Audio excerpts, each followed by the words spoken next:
नमस्कार, मैं मनीष स्वागत करता हूं आपको अपने इस यूट्यूब चैनल पे। दोस्तों, आप लोग में से बहुत सारे लोग ऐसा कमेंट अक्सर करते रहते हैं कि सर हम गरीब हैं, ये हैं, वो हैं, हमारे जो जगह है वहाँ पे कोचिंग पॉसिबल नहीं है। हम काम करते हैं या जॉब छोटे मोटे करते हैं और फिर कुछ समय निकालते हैं अपने पढ़ाई के लिए, यानी कि प्रॉपर कोचिंग के लिए आप टाइम नहीं निकाल पाते हैं। तो क्या बिना कोचिंग के कोई भी एग्ज़ाम जो कॉम्पिटिटिव एग्ज़ाम है वो क्रैक किया जा सकता है क्या? देखिए, अगर ये चीज़ें तकरीबन 4 या 5 महीना पहले बोला जाता था कि बिना कोचिंग के आप एग्ज़ाम क्रैक कर पाएंगे, या 1 साल पहले बोला जाता था, तो थोड़ा सा डाउट होता था कि नहीं, कोचिंग तो ज़रूरी ही है। लेकिन अब जो सिनेरियो है उसमें अगर आप कहेंगे कि बिना कोचिंग के एग्ज़ाम निकाला जा सकता है, तो ये 100% अब लगभग सही होने वाला है।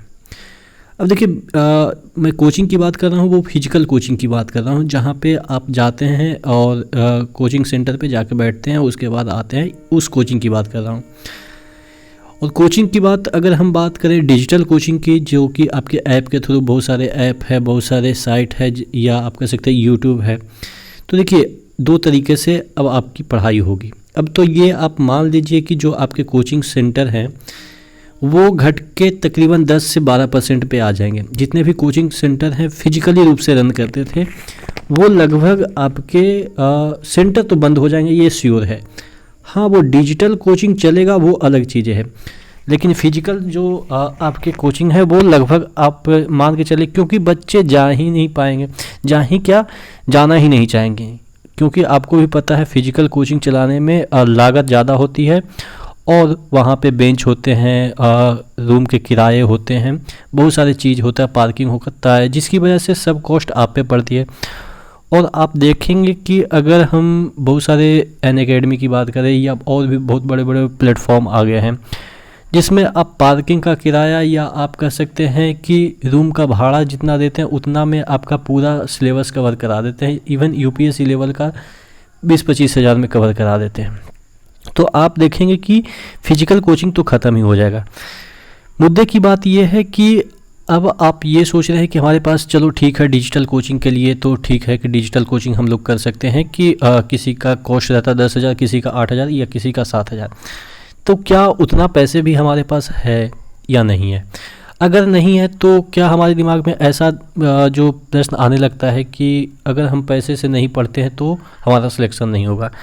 देखिए, ये सिर्फ भ्रम है कि जो पैसे से देते हैं उनको ज़्यादा मतलब अच्छा कंटेंट दिया जाता है, उनको पीडीएफ दिया जाता है, उनको ये दिया जाता है, उनको वो दिया जाता है। एकदम से ये सिर्फ मतलब कि बनावटी बातें हैं। देखिए, अंतर कहाँ पे आती है? जो पैसे दे के पढ़ रहे हैं, मैं यूट्यूब की बात कर रहा हूँ या डिजिटल चीज़ों की मैं बात कर रहा हूँ, जिससे कि आपको तो मैं इतना तो बता ही दिया कि अब फिजिकल कोचिंग का ज़माना चला गया। अगर आप फिजिकल कोचिंग जाएंगे भी भविष्य में, अगर कोरोना वगैरह ख़त्म हो गया, तो वो बस सिर्फ टाइम पास है। फिजिकल कोचिंग सिर्फ 12th तक मुझे लग रहा है कि जायज़ है, जाना चाहिए, क्योंकि वहाँ पे एक इन्वायरमेंट होता है, वहाँ पे जो बच्चे होते हैं वो थोड़ा सा कम एज के होते हैं, तो उनको एक इन्वायरमेंट चाहिए। अब अपन क्या है कि अपन कॉम्पिटिटिव एग्ज़ाम की तैयारी कर रहे हैं, तो हम लोग इतना तो समझदार हैं ही कि हम कहाँ पे टाइम वेस्ट कर रहे हैं।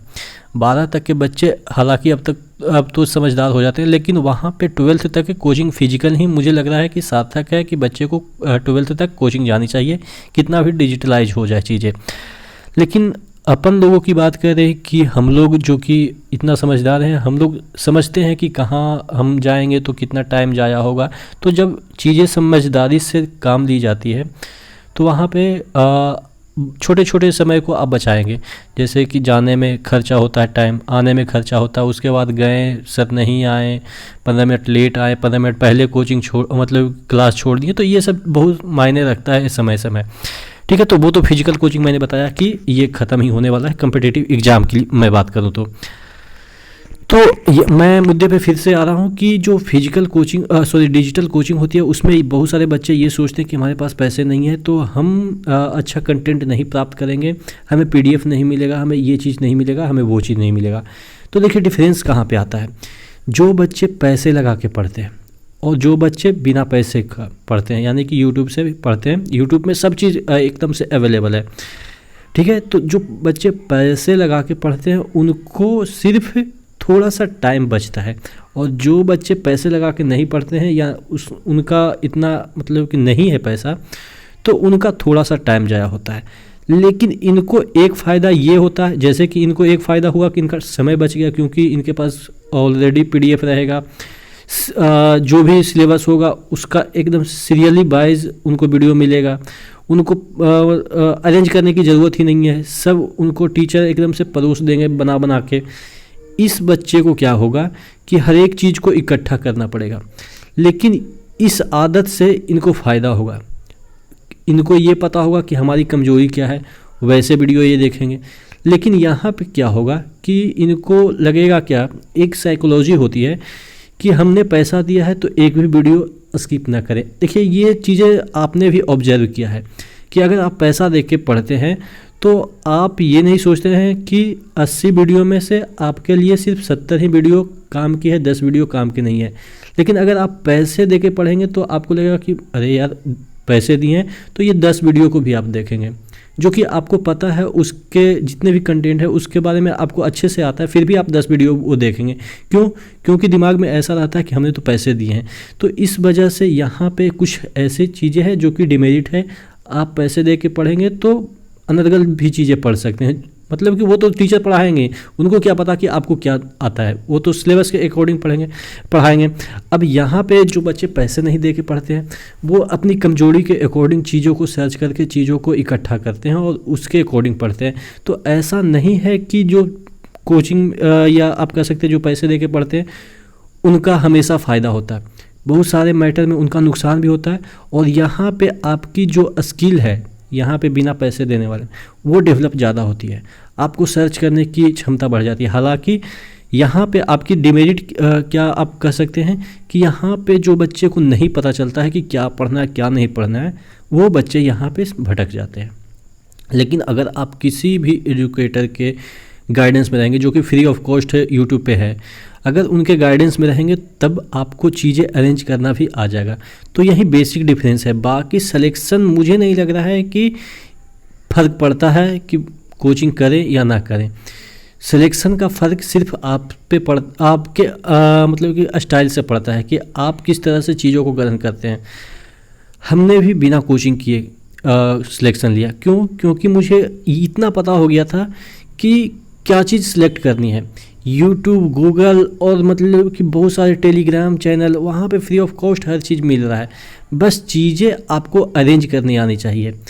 मैटर ये नहीं करता है कि आप किसी का 10,000 का कोर्स ख़रीद लिए, 8,000 का कोर्स ख़रीद लिए, और बहुत सारे कोर्स आते ना रहते हैं कि ये कोरोना ऑफ़र, वो ऑफ़र, ये ऑफ़र, मतलब कि बहुत सारे ऑफ़र वगैरह का जो चीज़ें खरीदते रहते हैं ना, वो सिर्फ इकट्ठा करने के लिए चीज़ है। बस आपको सेटिस्फेक्शन देगा कि हमने इतना पढ़ा, हमने इतना पैसा खर्चा किया।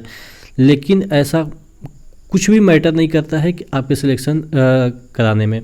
आपका सिलेक्शन सिर्फ और सिर्फ आपके अवेयरनेस से ही होगा कि आप कितना अवेयर हैं एग्ज़ाम के प्रति, उसके सिलेबस के प्रति और उसकी पढ़ाई के प्रति। ठीक है, तो ओवरऑल कहने का मतलब ये है कि कोचिंग करें या ना करें, एकदम से आपके दिमाग में सिर्फ ये होना चाहिए कि हमें सिलेबस के अकॉर्डिंग पढ़ना है।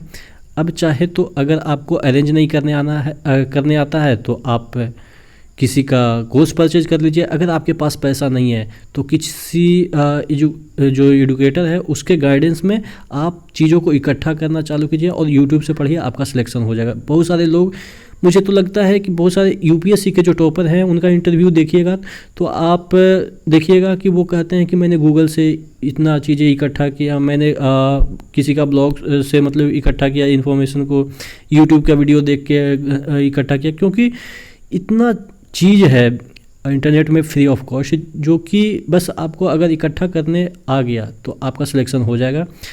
तो ओवरऑल कहने का मतलब यही है कि ये मैटर नहीं करता है कि आप पैसे से पढ़ते हैं या नहीं, मैटर ये करता है कि आप कैसे पढ़ते हैं। ठीक है, तो आशा करते हैं समझ में आया होगा बात कि कोचिंग मैटर नहीं करता है, यानी कि पैसे वाला चीज़ मैटर नहीं करता है आपके सिलेक्शन में। ठीक है, तो इसी तरह के वीडियो के लिए बने रहिए चैनल के साथ। नेक्स्ट वीडियो मिलता है, तब तक के लिए धन्यवाद।